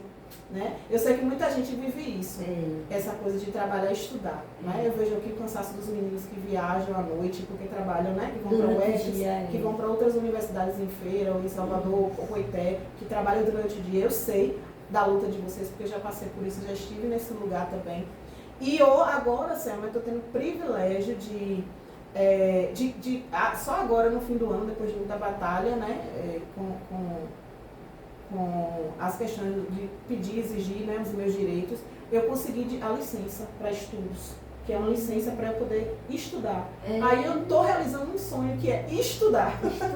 Ter a capacidade, nesse finalzinho do ano, estou vivendo esse grande sonho, vou viver o restante do tempo, né, que é para cursar o doutorado, estudando, né, me dedicando a essas pesquisas, estudando, e vou voltar para dar minha contribuição, né, sobre esse tema para as escolas, né, vou estar aberta para as escolas para estar trabalhando essa temática, para a gente acabar, assim, talvez não acabe, mas para a gente amenizar, né, esse sofrimento que muitos jovens passam.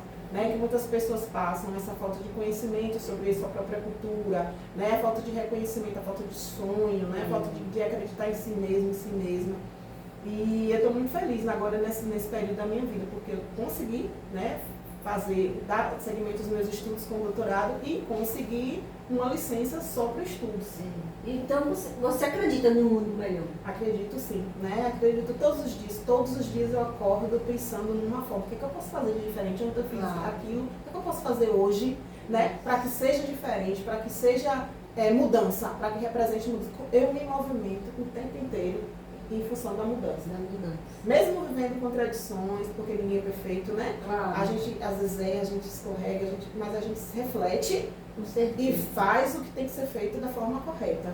Então eu acredito sim no mundo melhor, acredito sim na possibilidade, na força que a mulher negra, a mudança, eu acredito, não sou essa coisa de bandeira de coisa de feminismo, essa coisa assim, que muitas pessoas usam o termo como moda, né? Mas eu acredito que a força da mudança está na mulher. Está em mim, está em você. Está na minha filha, na Luz, que só tem 11 anos. Está nas crianças que estão, nas mulheres que estão nascendo agora. Mais nas mulheres do que nos homens? Mais nas mulheres. Mesmo? A mudança está nas mulheres. Começa por elas. A gente vai influenciar todos os homens, os demais homens. Vai invertir no quadro. Quem vai levar, quem vai criar essa semente? Nós não criamos a semente, nós não carregamos a semente. Verdade. Olha o poder que nós temos de carregar a semente. Né? Não fabricamos a semente sozinhas. Que já dá uma força. Mas a gente tem a capacidade de carregar a semente. Então, a mudança, podem ter certeza, está com as mulheres. Você, independente da religião que você tem, independente da classe social que você é, independente da etnia, da cor, independente, você que é mulher, você tem um poder e um papel muito grande de influenciar a mudança. Tanto a mudança para não acontecer nada, como a mudança para frente. A mudança para o bem. Então, o poder do mundo, a diferença no mundo que vai fazer somos nós, Sam. Já estamos fazendo a diferença. Com certeza. Com certeza. Estamos aqui. Eu acredito muito e eu sonho com isso, de ver mais mulheres ocupando espaço como você está ocupando, como eu estou ocupando, né? E como outras tantas que sonham. O meu sonho é que as mulheres sonhem. Eu dizer, a mulher pode ficar onde ela quiser. Onde ela quiser. E podem apostar que a mudança está em nós. Sem a gente engrenar, começar, encabeçar, ir para a linha de frente, as coisas não vão. Não vão para frente. Eu acredito e vejo como é. Eu digo porque eu vivo isso. São poucas as pessoas que têm essa bandeira da educação antirracista e as poucas que eu conheço, a maioria são mulheres. Quando se vê jovens atuando, né, isso aí eu vou provar depois lá na minha tese, mas eu já posso antecipar. Quando se vê jovens atuando em favor da causa antirracista, em favor da diversidade, da diferença, de você poder amar quem você quiser, de você gostar de quem você quiser, de você usar o penteado que você quiser. Quem está ali na liderança são mulheres. As mulheres. São as meninas. E é mesmo. Ô Liz, você como pedagoga, o que você tem a visão de jovens de hoje?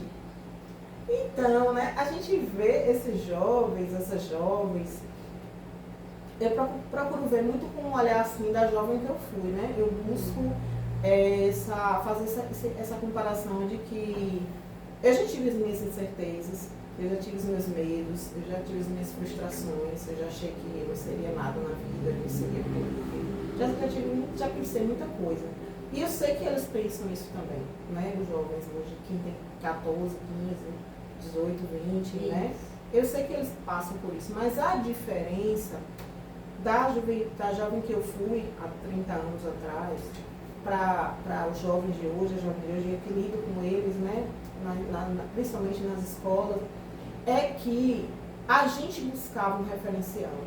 A gente buscava ou se espelhar ou no pai, ou na mãe, ou até na gente mesma, conversando em grupo, a gente socializava as coisas. E eu percebo que os jovens, eles não estão fazendo isso. Eles estão mais vivendo, se jogando, né, naquelas experiências sem antes refletir sobre elas. Sim. O diferencial dessa juventude, para mim, para tantos outros, tomando esse espaço sem ter o conhecimento. Eles querem viver intensamente. Depois, o que acontece é que eles vão viver. E o que ficou dessa experiência? Eles querem viver, para depois eles terem a experiência. E a gente não, a gente queria ter a experiência, a minha juventude. Então, eu me preocupo com essa coisa dos ensinamentos. Eu me preocupo que, para além de conteúdos, para além de coisas que são importantes para o Enem, isso é importante, né? Todo estudante quer passar no Enem, todo mundo quer passar no Enem, todo mundo quer ter um futuro. Mas tem que ter essa abertura para esse diálogo, que já existe, isso já existe, só que muitos não estão buscando isso, eles estão em si mesmados. Sabe quem que responde eles? A IA, a inteligência artificial, eles perguntam ali rapidinho para o Google, para alguma coisa, e eles se abrem ali. Então eu estou sentindo a juventude de hoje mais reclusa, mas de se jogar sem refletir. Não quer ter o trabalho. Não quer ter o trabalho. Aí depois quebra a cara, depois acontece as coisas, aí vai parar para refletir. Ou então continua na mesmice, fazendo as mesmas coisas para ir, quem sabe, chegar um dia à maturidade aí talvez seja tarde. Então eu percebo esses dois pontos. A falta de um referencial. Muitas vezes eles não apostam na própria escola ou na própria família como referencial, apostam neles mesmos, ou apostam no que eles podem. Aqui as redes sociais podem oferecer. Aquele mundo de redes sociais parece que é o mundo real e não é. Eu tenho muito medo disso. E muita gente está se influenciando por aquela vida que eles estão vendo ali nas redes, que muitas vezes não é a vida real. Eles acham que é o real, eles querem se padronizar com aquilo ali. E outra coisa, eles não estão se esquecendo de sonhar, eles estão se esquecendo de projetar o que pode ser, o que vai ser deles daqui para frente. Eles só querem viver o momento. O hoje. Aí é o perigo. Então, assim que eu vejo os jovens hoje, assim que eu vejo vocês hoje, assim que vocês se apresentam para mim. Então, cuidem mais dos sonhos de vocês, sonhem mais. Eu vejo o jovem direto dizer, eu não tenho sonho não sei se eu vou chegar nos 18 anos. Eu vejo isso direto, Selma. Relatos na escola, eu não sei se eu vou chegar nos 18. Como assim? Vocês só têm 16? Pois talvez daqui a 2 anos nem esteja vivo, não tem graça viver. Jovem dizendo isso. E é indistinto, viu? Tanto homem como mulher. Você acha que isso envolve a educação dos pais? Envolve muito. Eu sinto muita solidão nos jovens, Selma. E penso que vocês que estão me ouvindo se alertem para isso. Eu sinto muita solidão. Eu tenho uma filha de 11 anos. Eu já sinto o comportamento dela. Eu sinto que tem hora que ela se esquiva. Mas eu vou sempre buscando brecha para tentar encontrar o diálogo para parar com ela. Não desistam dos filhos de vocês. Não entreguem o diálogo que vocês podem ter com seus filhos ao celular. Porque o celular não responde tudo, o celular não interage. O celular apresenta a resposta. Sabe lá Deus se a resposta vai ser coerente com o que seu filho, sua filha precisa ouvir. Então, eu sinto muita solidão nos jovens. Quando eles chegam na escola, eu sinto que eles estão perdidos. Eu sinto que falta atenção.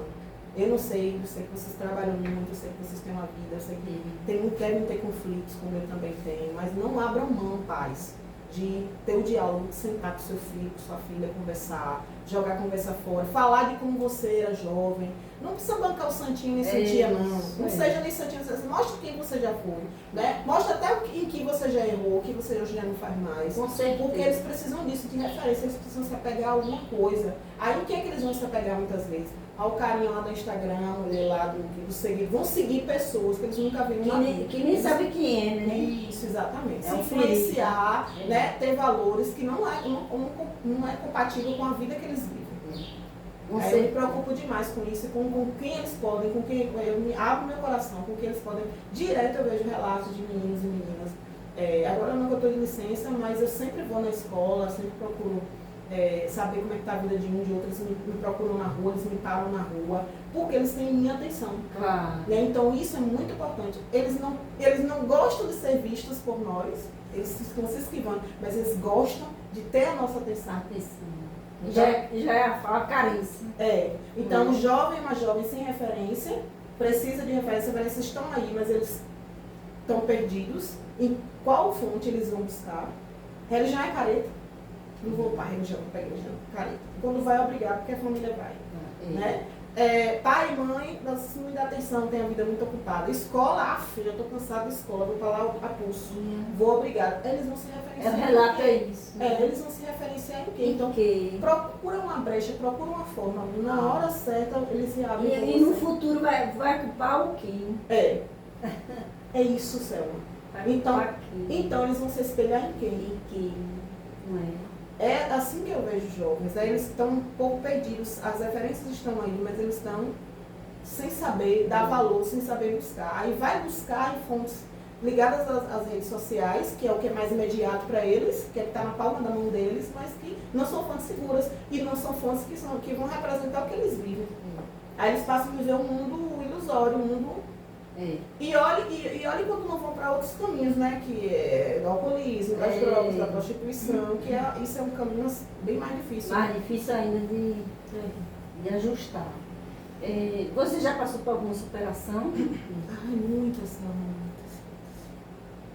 Foram muitos momentos de superação.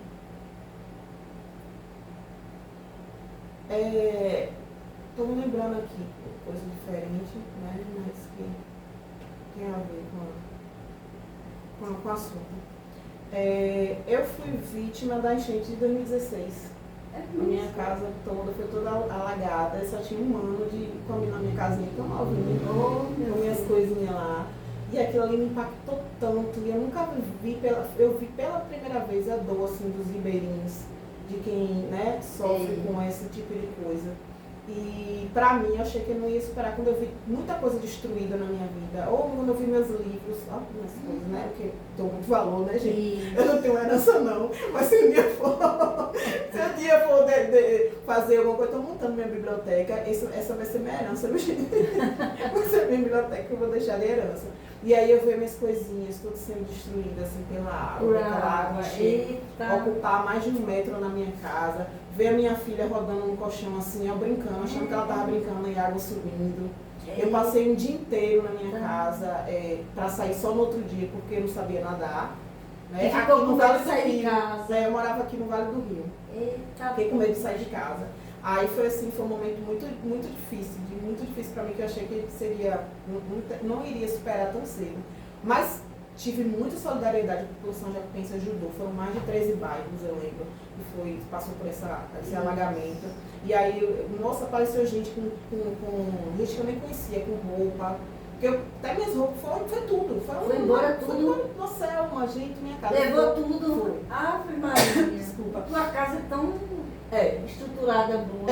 Eu só tinha 1 ano. No dia que fez 1 ano que a minha casa que eu estava na minha casa, aconteceu essa enchente, em 2016.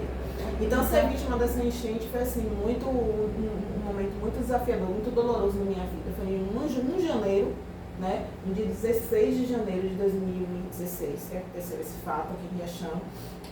Eu ia para a UFBA para apresentar um trabalho, no meu último dia, que era para apresentar o trabalho, e eu não dormi nesse dia, e graças a Deus eu não dormi, que eu vi a água chegando. Aí eu comecei a tirar as coisas, não deu tempo, porque foi entrando tão rápido, não deu tempo de tirar tudo. Aí tive que deixar o que ficou. Fui levando para cima, porque minha casa tinha escada na época, e foi a salvação. E aí deu para tu salvar Aí, algumas coisas. algumas coisas, documentos, algumas coisas eu consegui salvar. Mas a maioria ficou boiando, ficou nadando, né? E aí eu fiquei vendo aquela situação, minha filha pequena, né? Minha cunhada morava comigo também com um bebezinho na época, meu esposo, meu filho. Então foi um momento muito difícil. Mas assim, olha, foi muita solidariedade.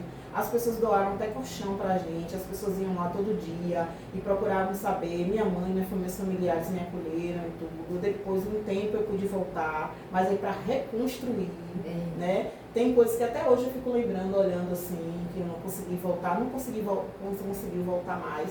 Mas assim, eu sou muito grata pelo tanto de solidariedade de pessoas que eu nunca vi na vida, vieram me ajudar. Muitas minhas colegas da época da UFES vieram com um carro cheio de coisas, me doaram coisas, não só para mim, mas para os vizinhos, para outras pessoas. Então eu vi muita solidariedade acontecendo e eu acredito que isso foi uma superação. Não só a minha reconstrução, o meu esforço para poder reconstruir cada coisinha que foi perdida, mas também por ver a compaixão das pessoas, né? A solidariedade das pessoas que teve muita solidariedade. Teve a catástrofe, o que foi de ruim, teve. As ameaças continuam, né? A gente continua também com esse medo, mas foi uma época que marcou minha vida, porque foi uma superação no sentido de que eu fui em frente, né? Eu sofri bastante quando eu vi aquelas coisas, porque não é fácil a gente conseguir cada coisinha que a gente tem, mas aí eu fui construindo na força, na solidariedade também das pessoas. Eu acho que não só me marcou, mas que marcou muita gente também que passou por isso, meus vizinhos também. A gente se ajudou bastante, a gente ajudou as pessoas dos outros bairros, né? Então é isso. Mas vence, né? Isso, esse momento. E isso serve de exemplo, né? É uma lembrança que você vai ter com saber dar valor às coisas. Isso, né? meus filhos, minha filha estava muito pequena e até hoje ela lembra a bonequinha dela nadando. Assim, na coisa, e ela dá valor, ela lembra, ela hoje é uma menina assim, muito consciente, ela sabe que as coisas, a gente não pode ter as coisas nas mãos antes, isso nunca vem pra gente assim do nada. Meu filho, a mesma coisa, ele já estava maiorzinho, mas foi uma época muito difícil, mas assim, eu pude viver, Selma. Eu sei que se foi difícil pra mim, eu me coloquei no lugar do outro, porque o pouco que eu tinha eu dividia com quem não tinha nada, porque eu sabia que tinha gente que não tinha nada. Eu sabia disso, então eu fiquei bem sensível. Se eu já era, eu fiquei mais ainda. Eu não me conformava de ver que eu tinha aquilo ali, que acontecia, alguém vinha me dizer, porque analise. Aí chega lá uma coisa comigo, uma toalha limpa. Aí dizia, eu tenho mais, mas essa aqui eu vou separar que eu vou dar a fulana. A tal família, eu vou lá no Ranchinho, eu vou lá no Bela Vista, eu vou lá no Alto do Cruzeiro. Então eu fico lá porque eu fiquei assim bem sensível, porque eu pude sentir, porque eu nunca tinha sentido na vida. Eu nunca tinha passado, teve outras enchentes aqui em Chão, eu sei, né? E eu nunca passei, eu morei ali no centro, né? Aí vim morar aqui agora depois em outro bairro e eu pude sentir, né? O que é ter na pele o que é essa vivência, né? De ter passado por um enchente. Então eu fui sobrevivente, né? Como muitos foram da enchente de 2016. E o ganho que eu tenho com isso foi a minha compaixão. É de ver que a gente só sobrevive quando a gente está unido, quando a gente for. E Deus mostra os anjos, né? Foi muita gente que ajudou, muita gente que eu nem conhecia. Gente que eu não vi, que até eu nunca mais eu vi, sou muito grata, agradecida ali no momento, e que vieram com toda a solidariedade. E eu pude também devolver isso para as pessoas que estavam em uma condição bem mais difícil que a minha. Acredito. Com certeza. Aí isso foi bem marcante. Mas Deus é grande, Deus é misericordioso. Deus é maravilhoso. Muito bom. Ô Liz, e qual a mensagem que você quer passar para os jovens de hoje? Ai, vagabundo. Nossa, que acredite mais em você, né? Que descubra o seu potencial. Tem uma música de Milton Nascimento que fala assim: por tanto amor, por tanta emoção, a vida me fez assim, doce ou atroz, manso ou feroz, eu, caçador de mim. Seja uma caçadora, um caçador de você mesmo. Em vez de você procurar caçar, né, problemas, caçar situações que possam te trazer aventuras, vivências, coisas importantes, procure conhecer a si mesmo, a si mesma, procure conhecer seu potencial, olhe para si, veja o espelho que tem dentro de si, encontre a luz, né, encontre o bem que tem dentro de você, faça o bem, busque as oportunidades, se aproxime de pessoas que possam te trazer luz, que possam te trazer um conhecimento, estude. dê valor aos estudos, leia muito, procure referenciais em leituras, procure fazer boas leituras. O mundo da leitura pode lhe trazer um mundo, um saber, uma experiência e sensações tão qual mais importantes do que os paraísos artificiais que vocês sabem do que eu estou falando e a gente vocês às vezes vão buscar. Ou então oferecem a vocês. Então, assim, acreditem mais em vocês. A grande lição, né, que eu aprendi na minha vida foi que ninguém escapa da educação. Ninguém. Todo mundo, ou na rua, em casa, ou na igreja, em qualquer lugar, tem educação. A educação acontece. Que todo mundo aprende, todo mundo ensina. Na verdade? Então estejam em lugares onde vocês possam sempre aprender ou ensinar. Se coloquem a favor do conhecimento, se coloquem abertos para conhecer, abertos e abertas para conhecer. Valorize os professores de vocês, os pedagogos. Valorize a escola como um espaço onde vocês podem sonhar. Sonhem, por favor, sonhem, não desistam de sonhar. Eu vejo e ouço muitos de vocês dizendo que não adianta sonhar para quê? Eu vejo vocês, isso me corta o coração de ver vocês dizendo isso. Não façam isso, não se mutilem. Por favor, eu vejo também que essas coisas acontecem. Não se mutilem, não pensem em tirar a própria vida. Outra coisa que eu escuto muito também. Confiem mais nos pais de vocês. Ao contrário do que vocês pensam, vocês são muito amados. Talvez vocês não tenham a resposta imediata que vocês gostariam. Talvez o abraço está demorado demais para chegar. O beijo, a atenção, né, que vocês tanto querem. Talvez está demorando o que vocês querem agora. Mas então faça você o que não fazem com você. Se você quer um abraço do seu pai e da sua mãe, vá lá e abraça. Surpreenda eles, porque de repente eles estão tão no automático, como eu também sou mãe, que a gente às vezes acaba esquecendo dessa parte. Então é isso. Eu digo para vocês, jovens, juventude, eu acredito em vocês. Se eu estou no mundo, é porque eu estou no mundo para mobilizar a mudança. E eu, como mulher, como mãe, mulher negra, sabe, Selma, eu estou criando jovens, eu tenho jovens na minha casa, então eu quero o melhor para eles, eu quero o melhor para cada uma de vocês. É nisso que eu me inspiro. Eu me acabo, viajo 9 horas hoje, estou realizando meu sonho, 9 horas para ir, 9 horas para voltar. Que é o trajeto Vitória da Conquista. 9 horas de relógio? 9 horas de Riachão para feira, de feira para Vitória da Conquista. Enfrento o frio, enfrento chuva. Por quê? Porque eu quero estudar melhor. Por que eu quero estudar melhor? Porque eu quero voltar para o meu contexto da minha escola para trabalhar para vocês, para dar o melhor que eu tenho para vocês, para fazer uma educação melhor que eu posso para vocês. Então eu preciso que vocês se permaneçam vivos e vivas e gostando do que fazem, amando a si mesmos e a si mesmas. Só quem pode fazer isso por você é você mesmo, você mesma, garotinho, garotinha, menino, menina, jovem, é você. Eu acredito em cada uma de vocês, porque eu vivo em vocês.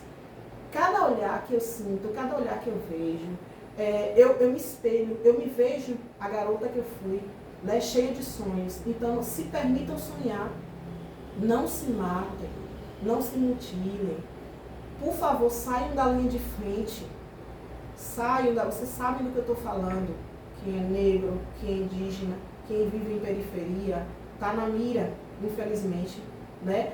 As pessoas não querem nem saber. É preto, eu sou um corpo.